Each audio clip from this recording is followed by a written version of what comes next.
मेरा ग्राउंड पे पीरियड्स खत्म हो चुके होते हैं और मैं एक एल्टीट्यूड गेन करती हूँ तो पीरियड्स फिर से शुरू हो जाते हैं। तो ऑब्वियसली एक एल्टीट्यूड इफेक्ट आपकी बॉडी पे आएगा ही आएगा। है तुझ में अगर हीरे से चमक, तो अंधेरे में चमक, रोशनी में तो कांच भी चमक लेता है। जी हाँ, आज मैं आपको एक ऐसी ही महिला से मिलवाने वाली हूँ जिसका नाम सुन करके शायद आप लोग हैरान नहीं बल्कि दंग रह जाएंगे, क्योंकि ये एक मात्र ऐसी महिला है जिसने इतनी सारी अपने नाम जो है किताब कर लिए है, जिसका नाम आज हर किसी की जुबान के ऊपर गूंज रहा है। जी हाँ, आज मैं आपको मिलवाने वाली हूँ रीना भट्टी से। ऐसी महिला है जिन्होंने माउंट एल्ब्रुस यानी कि सबसे ऊंची चोटी को 2 साइड से फतेह किया है, ईस्ट और वेस्ट साइड से। वहीं अगर हिमालयन की बात की जाए तो रीना जी ने जो है हिमालयन को भी फतेह किया है। वही सबसे बड़ी उपलब्धि इनकी ये रही है कि अगर ठंड की बात की जाए तो आप लोगों के हाड़ जो है हिसार शहर की ठंड के अंदर ही कांप रहे होंगे, लेकिन ये एकमात्र ऐसी महिला है जिसने ठंड के अंदर उस चोटी को फतेह किया है जहां पर लोग जाने से भी कतराते हैं। रीना जी, सबसे पहले तो मुझे ये बताइए कि कितना मुश्किल रहा आपके लिए उस चोटी को फतेह करना, वो भी ठंड के अंदर? ऑब्वियसली हम पिछले 3 साल से ट्राई कर रहे थे बट किसी ना किसी रीजन से क्लाइम नहीं हो रहा था। और ज़्यादा हाइट की अगर मैं बात करूं तो ज़्यादा नहीं है, 6000 की हाइट है। बट विंटर में जहां मैं एल्टीट्यूड की बात करूं या फिर विंड की बात करूं या सर्दी की बात करूं तो ऑब्वियसली वो डबल हो जाता है। तो एक चैलेंज था हमारे लिए कि वो हर बार कहीं ना कहीं पे रह जाता था। मेरा 3rd अटेम्प्ट था लेकिन मेरी टीम का 4th अटेम्प्ट था और 4th अटेम्प्ट के बाद में वो क्लाइम हुआ तो ऑब्वियसली वो चैलेंज तो होगा ही होगा। अच्छा, ऊपर जाकर के ठंड ज्यादा थी या हिसार शहर के अंदर ठंड ज्यादा है? वहाँ ऐसा होता है कि देखो, मुझे अगर मैं सच बोलूं तो वहाँ मुझे एक चैलेंज की तरीके से, एक्सपीडिशन की तरीके से मैं उस चीज को टैकल करी थी। जब मैं हिसार आई तो मेरे को खुद कोल्ड हो गया था, तो ऑब्वियसली हिसार भी ठंडा ही है और हमारा एरिया तो वैसे ठंडा रहता है। ठीक है, मुझे ये बताइए कि सुनने में आया है कि आप बहुत ही गरीब परिवार से ताल्लुकात रखती हैं। आपके पिता जो है वो मजदूरी करते हैं और एक मजदूर की बेटी का इतना ऊंचा चढ़ जाना ही नहीं बल्कि इतना ऊंचा सपना देखना भी लोगों को गवारा नहीं होता। तो कैसे जो है आप इतनी ऊंची चोटी के ऊपर फतेह कर पाई? पहले तो इतना माइंडसेट नहीं था बट आज के टाइम में अगर मैं युवा की बात करूं तो मैं एक ही लाइन बोलती हूं कि जो हमारा माइंडसेट ही सब कुछ होता है। जो हम दायरा क्रिएट करते हैं वो हमारे पास ही होता है कि हम किस दायरे में वो करते हैं। लेकिन मेरा स्टार्टिंग से हमेशा एक्टिव रहा है कि मैंने स्पोर्ट्स में या मेरे को कोई भी कल्चर एक्टिविटी, कोई भी एक्टिविटी मिला है तो हमेशा मैंने पार्टिसिपेट किया है। बट जब हम लोग गाँव से शहर आए तो कहीं ना कहीं वो चीज़ें छूटती जा रही थी और मुझे लगा कि एक नॉर्मल लाइफ जीना मेरे लिए कभी भी मतलब ऐसे नहीं रहा कि ठीक है, मतलब हम बीइंग ए गर्ल अगर मैं बात करूं और ऑब्वियसली मैं मिडिल क्लास फैमिली से बिलोंग करती हूं तो एक एज के बाद में लड़की की शादी कर देते हैं। तो मुझे ये डर था कि मुझे शादी तो नहीं करनी है और एटलीस्ट बिना कुछ करे अपनी ज़िंदगी में, वो तो बिल्कुल भी मंजूर नहीं था।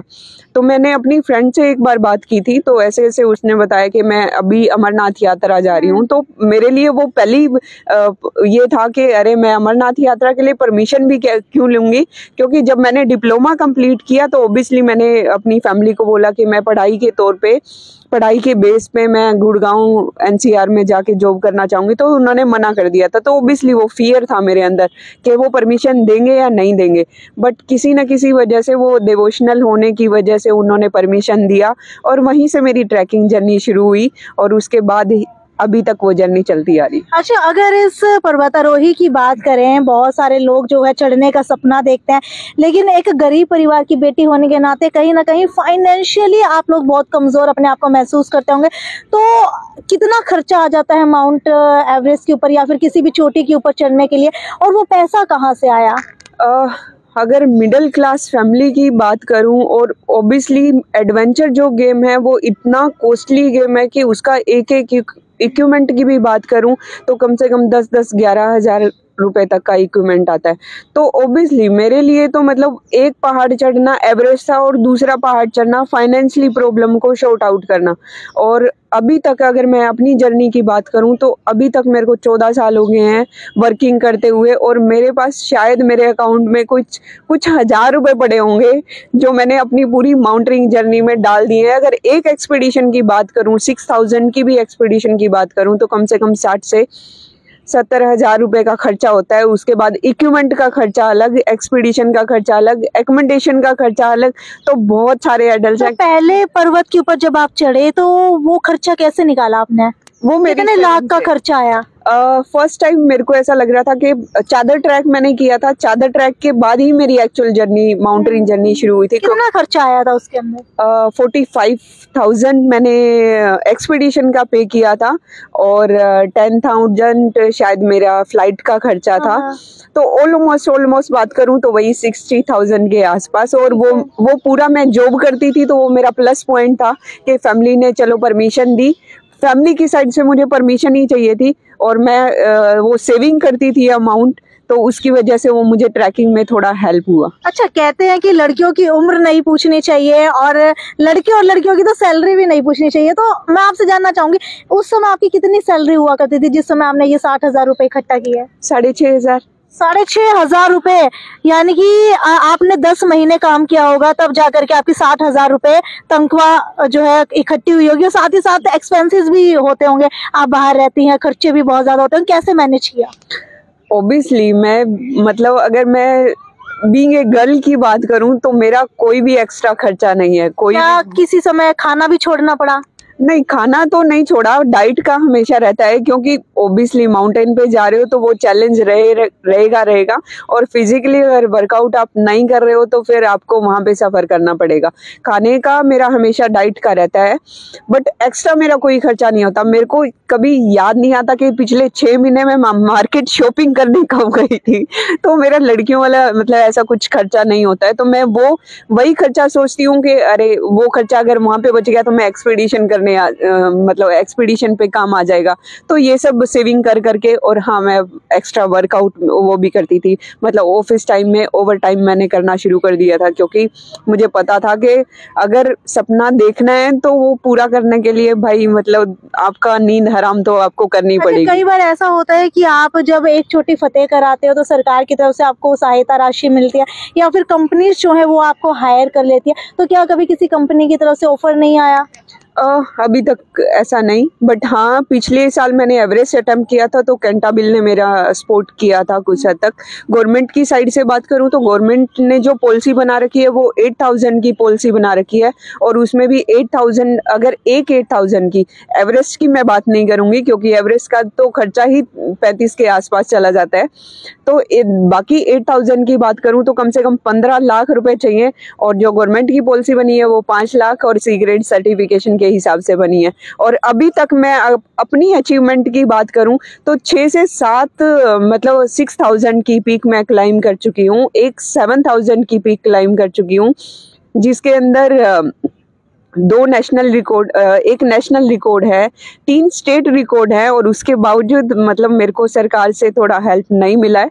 तो मेरी हमेशा सरकार से यही उम्मीद रहती है कि एटलीस्ट 8,000 नहीं, बट जो लोग बहुत कुछ अचीव कर रहे हैं, और बहुत ऐसे लोग भी हैं, जो ऐसे पर्सन भी है जो माउंटेनिंग में आना चाहते हैं बट किसी न किसी रीजन से बैकफुट आ जाते हैं क्योंकि कोई भी सपोर्ट नहीं होता। मेरा प्लस पॉइंट ये था कि मैं प्राइवेट सेक्टर में जॉब करती थी और वो जॉब वाला पैसा मैंने माउंटेनिंग में डाल दिया। बट कितने ऐसे लोग हैं जो मेरी तरह गरीब फैमिली से बिलोंग करते हैं और उनके पास कोई सोर्स नहीं होता, फिर उनको बैकफुट पे आना पड़ता है। तो अच्छा, हिसार जिले की बालक गांव की आप रहने वाली हैं, मुझे बताइए परिवार में कौन कौन है और क्या कभी माँ बाप ने भी कॉम्प्रोमाइज किया कि हमारे बच्चे इतनी ऊपर जाए तो उनके लिए हम जो अपने खर्चे हैं वो कहीं ना कहीं कटौती कर दे उनमें? मेरे फादर ट्रैक्टर मैकेनिक है और मम्मी हाउस वाइफ है। हम 4 बहन भाई हैं। तो जब गांव से हिसार शिफ्ट हुए तो पापा की सैलरी कितनी होगी? आई डोंट नो, कि मैंने कभी नहीं पूछा उनसे, क्योंकि शायद मेरे को नहीं लगता कि मैं ये कैपेबल हूँ कि मैं उनसे ये पूछूं कि आप कितना अर्न करते हो। बट हाँ, मैं उनका बच्चा होने के नाते मैं ये समझती हूँ कि मैं उनको जितना भी सपोर्ट दे पाऊँ, तभी मैंने जॉब स्टार्ट किया। +2 किया, डिप्लोमा कंप्लीट करते ही मैंने जॉब करना शुरू कर दिया था और 3,500 में जॉब करना शुरू किया था, तो आप समझ सकते हो। तो मेरा सिर्फ ये बनता है कि उनकी जिम्मेदारी मैं थोड़ी सी कम कर दूं, बट ये क्वेश्चन तो मैंने कभी नहीं किया। और शायद एक बच्चे को अपने माँ बाप से ऐसा डिजर्व मतलब क्वेश्चन करना। कटौती क्या क्या की माँ बाप ने? वो आज भी चल रही है। वो आज भी कभी मम्मी पापा को शॉपिंग पे जाते हुए देखा है? कभी नहीं देखा। मेरे को याद है लास्ट टाइम मैं ही अपनी मम्मी के लिए सूट लेके आई थी, बट उन्होंने कभी नहीं बोला। जब से मैं माउंटेनिंग में आई हूँ तब से तो बिल्कुल भी नहीं बोला कि मुझे ये चीज़ चाहिए। मेरे पेरेंट्स ने कभी भी ये नहीं कहा कि हाँ ये कर ले। इवन शायद मुझे ही बोल दिया हो, जब मैं फ्रस्ट्रेशन होती हूँ या डिप्रेशन में होती हूँ या फिर सैड होती हूँ, तो मुझे लगता है कि यार बहुत टफ सिचुएशन है ना, मतलब कहाँ से लेके आऊंगी मैं इतना पैसा। जब मैंने ड्रीम तो देख लिया, बट ड्रीम देखने के बाद जब एक्चुअल ग्राउंड पे निकलती हूँ ना, तब लगता है बहुत हरासमेंट होती है। अभी भी आप लोग जॉब कर रही हैं? बिल्कुल, मैं अभी भी जॉब कर रही हूँ। 5 से 6 घंटे का मेरा वर्कआउट होता है, ठीक है, और एक्सपीडिशन की भी तैयारी चल रही है। तो अरे ये बताइए, लड़की के लिए कितना चैलेंजिंग रहता है हिमालयन के ऊपर चढ़ना या पर्वतारोही बनना, बीइंग अ गर्ल? आपको क्या लगता है, क्या ये सेफ है और कितना सेफ आप मानती हैं? सेफ है। सेफ में कोई मतलब कुछ भी हम डाउट नहीं कर सकते, ठीक है। बट हाँ ये है, आज भी ये है कि जहाँ पे 5 अगर मेल पर्सन है तो वहाँ पे 1 फीमेल पर्सन होती है। और कहीं ना कहीं अगर मैं पीरियड्स की बात करूँ तो एल्टीट्यूड जैसे ही आप गेन करोगे तो आपको पीरियड्स शुरू होंगे, क्रैम्प आना शुरू हो जाएगा। तो ऑब्वियसली मतलब ये पार्ट रहता है, हाँ थोड़ा सा मुश्किल है, बट कहीं ना कहीं वो आपका माइंड सेट ही है जो आप उसको ट्रेवस करते हैं। ये मंथ टू मंथ रहता है या फिर जैसे ही आप किसी भी टाइम ऊपर चढ़ते हैं उसी टाइम ऐसी सिचुएशन होने लग जाती है? हर पर्सन के साथ में सिचुएशन अलग होती है। ठीक है। अगर मैं अपनी बात करूं तो हाँ कभी कभी ऐसा होता है कि 7000 या 8000 का एल्टीट्यूड होता है, सडनली मेरा ग्राउंड पे पीरियड्स खत्म हो चुके होते हैं और मैं एक एल्टीट्यूड गेन करती हूँ तो पीरियड्स फिर से शुरू हो जाते हैं। तो ऑब्वियसली एक एल्टीट्यूड इफेक्ट आपकी बॉडी पे आएगा ही आएगा। तो वो पीरियड्स कभी भी हो सकते हैं, वो डिपेंड करता है आपके हार्मोन्स पे, आपकी बॉडी स्ट्रक्चर पे, आपका न्यूट्रिशन। तो चैलेंजिंग कितना मानती है एक लड़के और एक लड़की के लिए? क्या लड़कों के लिए थोड़ा कम चैलेंजिंग रहता है? बिल्कुल, ये तो बिल्कुल, मतलब अगर पीरियड्स हैं ओबियसली तो आपका बॉडी पे इफेक्ट आएगा ही आएगा, वीकनेस भी आएगी, क्योंकि आपकी बॉडी से कुछ चीज है जो निकल रही है और वो कंटिन्यूसली है। और माइनस टेम्परेचर के अंदर वो सब हैडल्स करना, मतलब झेलना, तो ओबियसली लड़की के लिए तो चैलेंज है।